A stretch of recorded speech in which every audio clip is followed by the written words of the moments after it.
가물어 메마른 땅에 하나님께서 참 단비를 내려주심에 감사드립니다. 아침에 함께 새벽기도 시작하겠습니다. 먼저 사도신경으로 우리의 신앙을 고백하도록 하겠습니다. 나는 전능하신 아버지 하나님 천지의 창조주를 믿습니다. 나는 그의 유일하신 아들 우리 주 예수 그리스도를 믿습니다. 그는 성령으로 잉태되어 동정녀 마리아에게서 나시고 본디오 빌라도에게 고난을 받아 십자가에 못 박혀 죽으시고 장사된 지 사흘 만에 죽은 자 가운데서 다시 살아나셨으며 하늘에 오르시어 전능하신 아버지 하나님 우편에 앉아 계시다가 거기로부터 살아있는 자와 죽은 자를 심판하러 오십니다. 나는 성령을 믿으며 거룩한 공교회와 성도의 교제와 죄를 용서받는 것과 몸의 부활과 영생을 믿습니다. 아멘. 찬송가 183장입니다. 찬송가 183장. 우리 오늘 날씨와 딱 맞는 하나님의 은혜가 단비처럼 내리는 이 찬양 가사를 생각하시면서 우리 고난주간을 생각했으면 좋겠습니다. 우리 183장 찬양하겠습니다. 빈들의 마른 풀같이 시들은 나의 영혼 주님이 약속한 성령 간절히 기다리네. 가물어 메마른 땅에 단비를 내리시듯 성령의 단비를 부어 새 생명 주옵소서. 반가운 빗소리 들려 산천이 춤을 추네. 봄비로 내리는 성령 내게도 주옵소서. 가물어 메마른 땅에 단비를 내리시듯 성령의 단비를 부어 새 생명 주옵소서. 절 따라 우로를 내려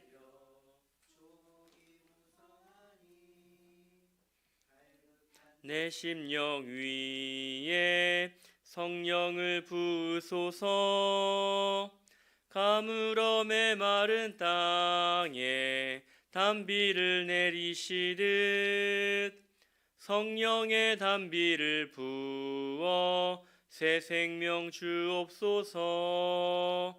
참되신 사랑의 언약 어길 수 있사오랴. 오늘의 흡족한 은혜 주실 줄 믿습니다. 가물어 메마른 땅에 단비를 내리시듯 성령의 단비를 부어 새 생명 주옵소서. 아멘.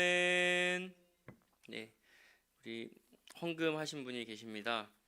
우리 최의림 학생이 공부하는 데 있어서 더 열심으로 임하게 해주세요. 그리고 최엘림 어린이 이름대로 살게 도와주세요. 엘림이 이름 뜻이 뭔가요? 네. 감사합니다. 우리 엘림이 이름대로 살게 해주세요. 기도하겠습니다. 좋으신 아버지 하나님, 이 이른 아침에 함께 기도하러 모인 우리 성도님들, 또 집에서 함께하고 계신 성도님들에게 성령의 단비를 부어주십시오.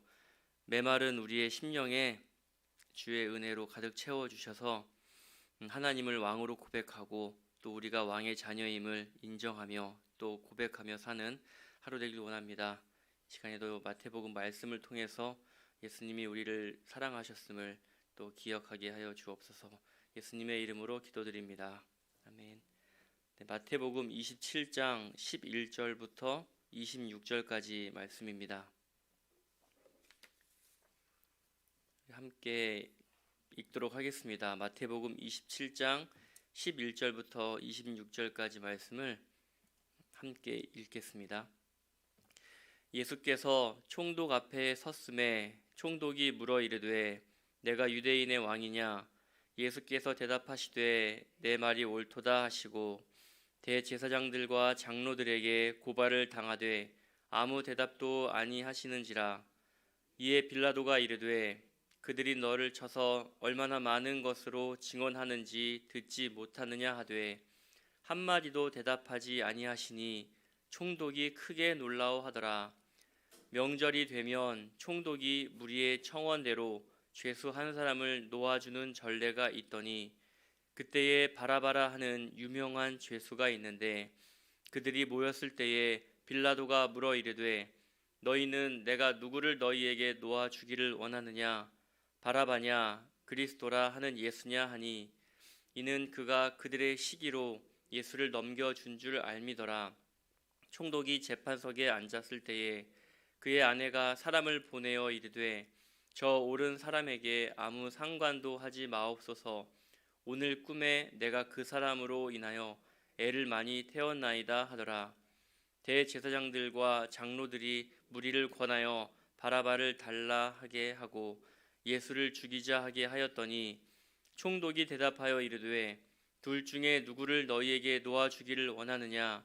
이르되 바라바로 소이다. 빌라도가 이르되 그러면 그리스도라 하는 예수를 내가 어떻게 하랴? 그들이 다 이르되 십자가에 못 박혀야 하겠나이다.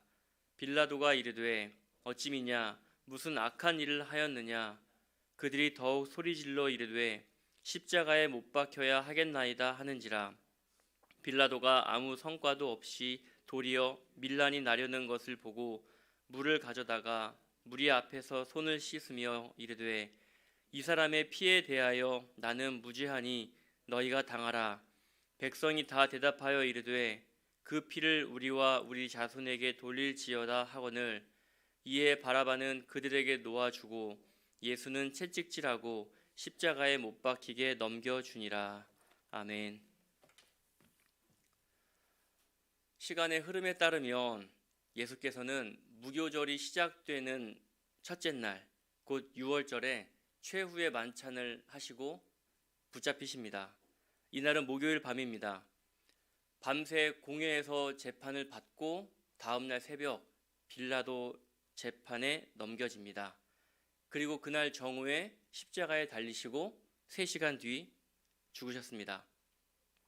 지 목사님께서 공회 종교재판과 유다 자살에 대해서 잘 설명해 주셨고 오늘은 빌라도 재판 이야기입니다. 빌라도 재판은 27장 1절부터 2절과 연결하여 읽을 수 있습니다. 대제사장들과 장로들이 예수를 죽이려고 빌라도에게 넘겨줍니다. 유대 총독인 빌라도는 재판할 권한이 있었고 또 사형을 선고할 권한을 가진 자였기 때문입니다. 예수께서 빌라도 앞에서 재판받기 전 공회에서 받은 재판 장면과 오늘 빌라도 재판을 비교해 보면 한 가지 발견할 수 있는 사실이 있습니다. 공회 재판과 빌라도 재판 비교를 해보면서 말씀드리겠습니다. 먼저 공회의 재판은 어땠나요? 대제사장들과 공회에 모인 무리가 예수를 죽이려고 거짓 증인을 세워 예수를 고발합니다. 이에 대해 예수께서는 침묵하십니다. 대제사장 가야바가 묻습니다. 내가 하나님의 아들 그리스도냐? 우리에게 말하라. 그러자 예수께서는 내가 말하였다 라고 대답하십니다. 이 말은 문자적으로 그건 내 말이다 라는 뜻입니다. 이는 긍정도 부정도 아닙니다. 그냥 문자적으로 제사장의 말을 확인한 것뿐입니다. 이어서 예수께서 인자가 권능의 우편에 앉아 있고 구름을 타고 오는 것을 볼 것이다 라고 말하자 모인 무리는 신성모독이라 말하며 사형에 해당한다고 하죠. 이어진 빌라도 재판은 공회 재판과 매우 흡사합니다. 한 가지 큰 차이가 있는데 예수를 부르는 호칭입니다.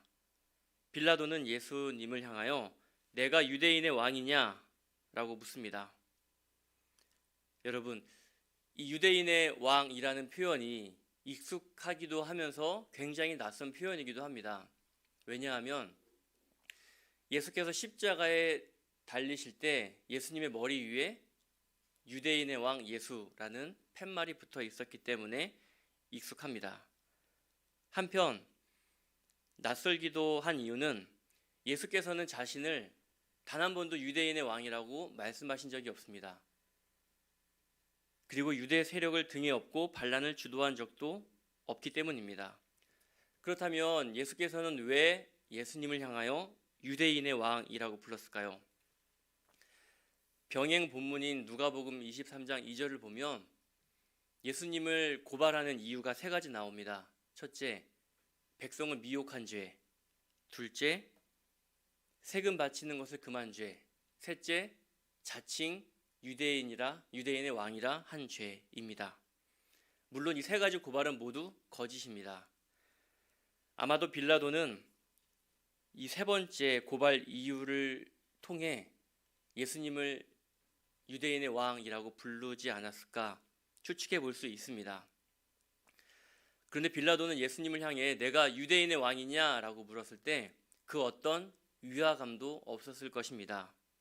왜냐하면 빌라도는 종교 지도자들의 시기로 인해 예수께서 붙잡히셨음을 짐작했기 때문입니다. 종교 지도자들과 등을 지은 예수님을 두려워할 이유가 전혀 없었습니다. 빌라도의 질문에 대해 예수께서는 내 말이 옳도다라고 짧게 대답하시고 한마디도 답하지 않으십니다. 예수님의 대답인 내가 옳도다, 이 말은 예수께서 빌라도의 말을 긍정하는 것처럼 들리기도 합니다. 그렇지만 마태복음 26장 24절에서 예수께서 대제사장 가야바의 말에 그건 내 말이다 라고 한 것 표현과 똑같은 표현입니다. 예수님은 빌라도의 말에 동의한 것이 아니라 단지 그건 내 말이다 라고 하신 것 뿐입니다. 종교 재판은 예수를 신성 모독한 죄로 사형에 해당한다 했습니다. 그런데 빌라도 앞에서 예수님을 고발한 이유는 자칭 유대인의 왕이라고 한 죄입니다. 마치 예수님이 유대인의 왕으로서 로마를 위협하는 인물로 보이게끔 한 것입니다. 이것이 공회 재판과 빌라도 재판을 비교했을 때 발견할 수 있는 사실입니다. 지 목사님께서 앞서 잘 설명하셨듯이 공회는 사형을 집행할 권한이 없었습니다. 그래서 그들은 로마 공권력을 이용하기로 합니다. 그래서 예수님을 로마 정부의 위협이 될 만한 인물로 묘사한 것입니다. 그런데 빌라도는 종교 지도자들이 예수를 시기함으로 예수를 고발한 사실을 이미 눈치채고 있었습니다. 6월절 명절이 되면 무리의 청원대로 죄수 한 사람을 놓아주는 전례가 있었습니다. 총독이 재판석에 앉아 이를 어찌할지 고민했습니다. 예수님에게서 죄를 찾지 못했기 때문입니다. 이를 확인하는 한 가지 사건이 나옵니다. 그의 아내가 꿈을 통해 예수님은 옳은 사람이며 그에게 그 어떤 해도 끼치지 않아야 함을 알려주었습니다. 빌라도는 예수님을 놓아주고 싶었습니다.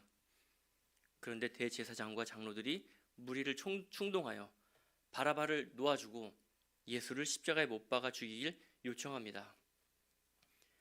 빌라도가 매우 난처하게 되었습니다.